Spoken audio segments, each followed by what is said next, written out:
Hi guys. We will back in Paris at 1919's. Paris, summer 1919. The city is finally shedding its wartime gray.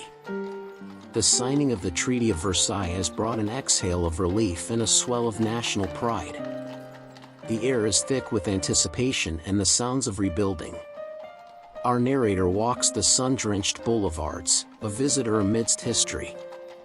Paris in 1919 felt like the very center of the world. After years of darkness and war, the City of Light was rediscovering its luster. I found myself drawn into the streets, an observer of a city in transition, determined to visit its legendary icons as peace settled over the land. My first destination was, inevitably, the Eiffel Tower.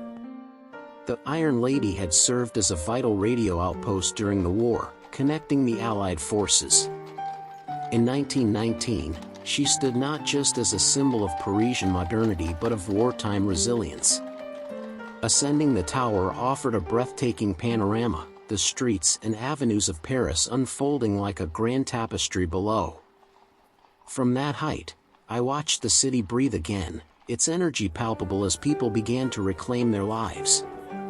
On the night of July 14th, Bastille Day, the tower was illuminated gloriously, a beacon of hope flashing out over the city in a powerful celebration of victory and light. Next, I turned my attention to the majestic Arc de Triomphe. This monument, commissioned by Napoleon, had witnessed the ebb and flow of French history, but never with the raw emotion of the post-war era.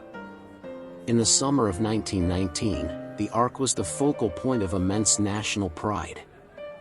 I remember the atmosphere in July during the Victory Parade. Crowds of civilians cheered as marshals and soldiers marched beneath the arch, their faces a mix of sorrow and triumphant relief. It was a deeply moving scene, a collective acknowledgement of sacrifice. A few weeks later, a daring French pilot, Charles Godefroy, would fly his biplane through the arch in an audacious act to commemorate the end of the Great War, an unforgettable moment that captured the city's newly found, almost reckless, vitality. Beyond the grand monuments, I wandered along the Seine to the Notre Dame Cathedral and explored the nearby Latin Quarter. The centuries-old craftsmanship of the cathedral was awe-inspiring, a peaceful sanctuary from the bustling activity outside. The city's vibrant street life was reawakening, the sounds of rebuilding mixed with the quiet chatter of Parisians and expatriates in the newly opening bookshops. Like Sylvia Beach's famous Shakespeare and Company, the final iconic visit brought me to the Louvre Museum. It was a different kind of experience than the street parades. Inside, surrounded by thousands of works of art, including the enigmatic Mona Lisa, time seemed to stand still. The museum felt like a repository of humanity's enduring creativity, a poignant contrast to the destruction the world had just endured. My visit to Paris in 1919 was more than sightseeing. It was witnessing a city at a pivotal moment in history. The grandeur of its icons, the soaring ambition of the Eiffel Tower, the solemn strength of the Arc de Triomphe, the timeless beauty of Notre Dame and the Louvre, provided a powerful backdrop to a world struggling to rebuild itself in the aftermath of an unthinkable war.